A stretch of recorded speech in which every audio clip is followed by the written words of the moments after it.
Iya, silakan masuk. Waalaikumsalam. Silakan duduk Bu, ada yang bisa dibantu? Ada Bu. Hmm. Ini Bu, saya mau konsultasi untuk nutrisi pada kehamilan Bu. Oh bisa. Nah, diitensi dulu ya Bu ya. Iya Bu. Ada keluhan nggak Bu? Nggak ada sih Bu. Nggak ada ya.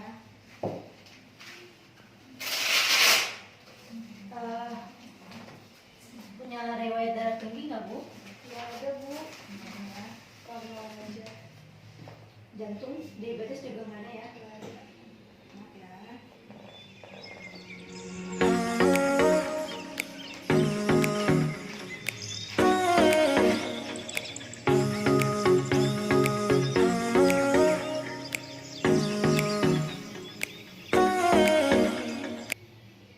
Normal ya Bu? Kalau boleh saya tahu nama Ibu siapa Bu? Rani Bu. Rani ya.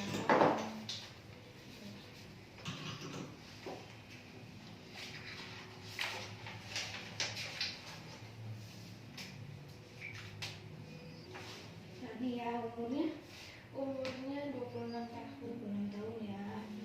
Alamatnya di mana? Di Pasir Gading. Pasir Gadung ya. Baik. Ditimbang dulu Bu, silakan.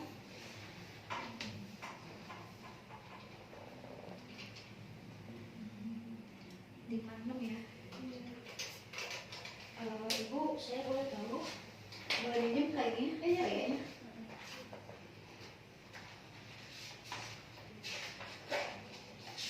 Nggak ada keluhan mual muntah Bu?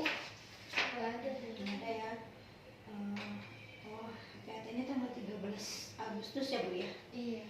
Oke, baik. Berarti sekarang 7 minggu ya? 7 mingguan ya. Oke, baik. Ini langsung saja ya Bu ya. Saya jelaskan kebutuhan nutrisi pada kehamilan. Nutrisi apa sih gitu kan? Nutrisi itu faktor penting yang mempengaruhi tumbuh kembang janin sejak awal kehidupan. Karena nutrisi yang tepat dan seimbang mendukung perkembangan otak, sistem daya tahan tubuh dan pertumbuhan janin sejak dalam kandungan agar tetap optimal. Kemudian asupan nutrisi pada ibu hamil itu ada 5 Bu, ada karbohidrat, protein, lemak, ada vitamin dan mineral dan air. Yang karbohidrat ini zat gizi yang meliputi gula, pati, serat. Gula dan pati merupakan sumber energi berupa glukosa ya Bu ya. Untuk sel-sel darah merah, otak, sistem saraf pusat, terus kemudian ada plasenta dan janin.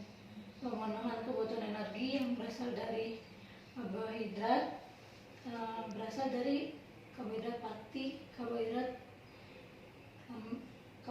pati dan serat seperti nasi, sereal, pasta, jagung, sagu, singkong, dan ubi jalar. Kemudian yang kedua itu ada protein. Protein ini penting juga Bu untuk membentuk sel-sel tubuh. Terus ada pengembangan jaringan termasuk untuk pembentukan plasenta. Nah, jenis protein yang dikonsumsi sebaiknya dari protein hewani dan nabati. Ya, kalau yang dari hewani itu ada daging, ikan, telur, susu, yogurt. Kalau yang dari nabatinya itu ada tahu, tempe, sama kacang-kacangan. Terus yang ketiga itu ada lemak. Lemak ini juga penting Bu untuk berperan meyakinkan pada perkembangan janin dan pertumbuhan awal pasca lahir. Nah, lemak ini ada asam lemak omega 3-nya ya Bu ya.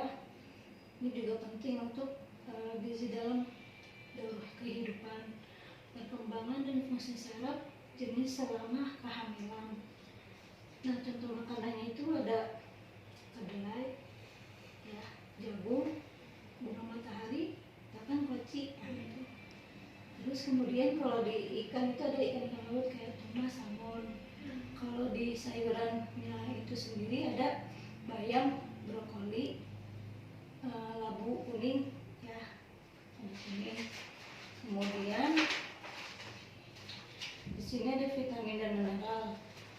vitamin ini juga penting Bu, karena ibu hamil ini harus lebih banyak mengkonsumsi vitamin dan mineral itu dibandingkan dengan ibu yang tidak hamil ya.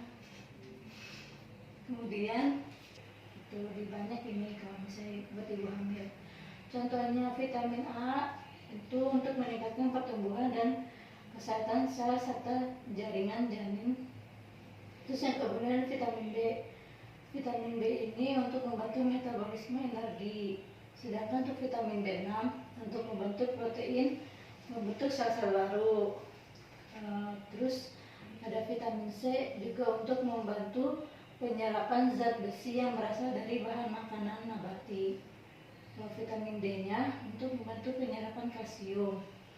Terus kemudian untuk mineralnya ini berperan dalam berbagai tahap proses metabolisme dalam tubuh, termasuk pembentukan sel darah merah dalam pertumbuhan yodium dan senyadia serta pertumbuhan tulang dan gigi kalsium. Terus kemudian ada air ini emang nggak menghasilkan energi sih Bu, cuma dia merupakan zat gizi yang berperan penting dalam tubuh. Air berfungsi untuk mengangkut zat-zat gizi lain ke luar tubuh dan membawa sisa makanan keluar tubuh. Gitu. Nah untuk ibu hamil ini kan kalau misalnya orang normal kan 2 gelas ya, 2 liter atau 8 gelas. Nah kalau untuk ibu hamil ini dia 10-13 gelas per hari. Itu jadi harus lebih banyak gitu. Kemudian makanan dan minuman yang harus diperhatikan. Nah, mengkonsumsi aneka ragam pangan lebih banyak berguna untuk memenuhi kebutuhan energi, protein, vitamin, serta mineral sebagai pemeliharaan pertumbuhan dan perkembangan janin. Terus yang kedua, membatasi makan makanan yang mengandung garam tinggi ya Bu ya. Takutnya untuk mencegah darah tinggi gitu. Ya, kalau misalnya ibunya punya darah tinggi, takutnya ke janin juga bisa resiko kematian janin, lepasnya plasenta sama gangguan pertumbuhan gitu. Terus ibunya juga harus banyak minum air putih ya Bu. Yang keempat, ibu suka minum kopi nggak? Enggak Bu. Oh enggak. Kalau misalnya ibu minum kopi, saya saranin sih untuk membatasi, karena kandungan kafein dalam kopi meningkatkan buang air kecil yang berakibat dehidrasi Bu. Gitu. Tekanan darah juga bisa meningkat, jantung juga meningkat ya Bu ya. Gitu. Dari kafeinnya itu ya Bu. Iya betul. Terus akibat ibu kekurangan nutrisi itu, kalau buat ibu hamilnya kekurangan zinc dan magnesium dapat menyebabkan preeklamsi ya Bu ya, atau kelahiran prematur juga bisa. Kekurangan zat besi vitamin B12 dapat menyebabkan ibu hamil anemia. Nah, asupan vitamin B12 juga tidak memadai, dapat menyebabkan masalah neurologis. Nah, kekurangan vitamin K juga menyebabkan ibu mengalami perdarahan dan berlebihan saat melahirkan. Perdarahan yang berlebihan saat melahirkan itu. Asupan medium yang tidak memadai selama kehamilan dapat menyebabkan keguguran dan kematian pada bayi baru lahir.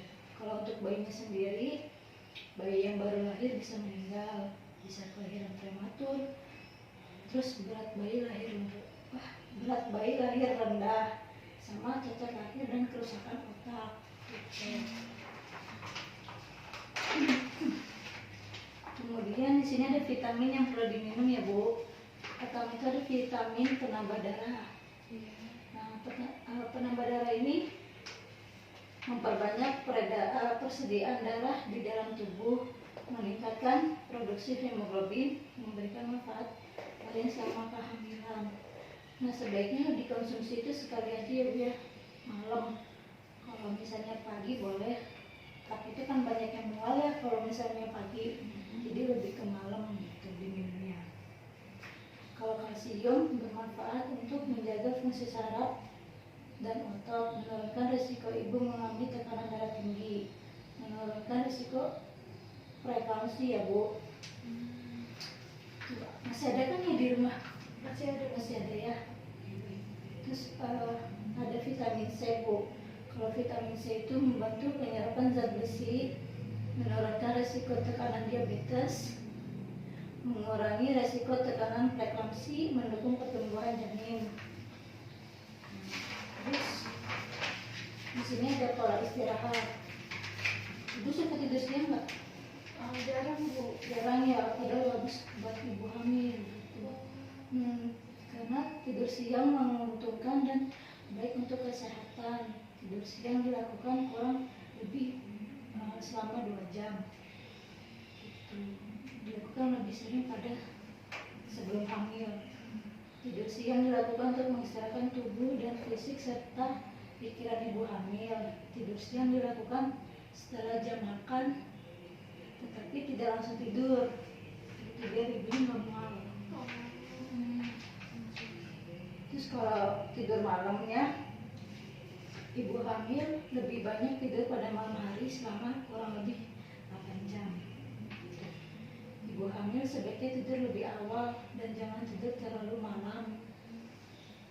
Lebih ya. Terus yang ketiganya, umumnya ibu mengeluh susah tidur karena rongga dadanya terdesak perut ya Bu ya. Nanti lama-lama kalau misalnya ibunya hamilnya lebih besar, gak enak tuh, udah mulai gak enak tidurnya kan ya. Sebaiknya sih tidurnya miring ke kiri ya Bu ya. Miring ke kiri. Gitu, jadi biar oksigen ke janinnya juga bagus gitu. Jadi sih Bu, ada yang mau ditanyakan? Sejauh ini nggak ada Bu. Nggak ada. Baik, nanti kalau misalnya ada keluhan lain bilang aja ya Bu ya. Gitu.